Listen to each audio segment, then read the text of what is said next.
20th, 1965 to 1968 Plymouth Fury 3 base engines.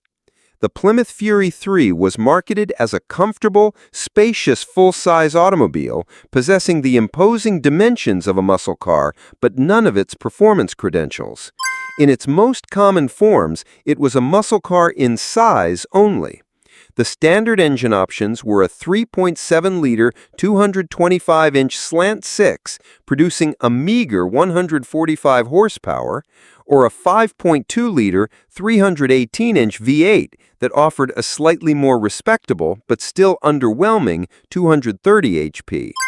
For a vehicle of its substantial weight and size, these power plants were woefully inadequate for anything resembling spirited driving.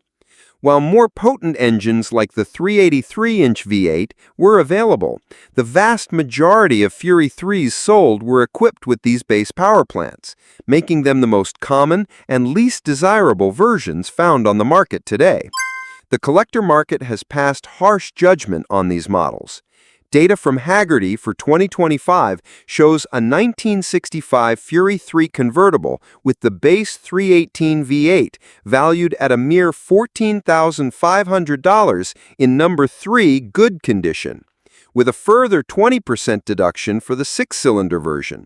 Recent auction results confirm this lack of interest, with one 1965 example selling for just $9,975. The verdict is clear.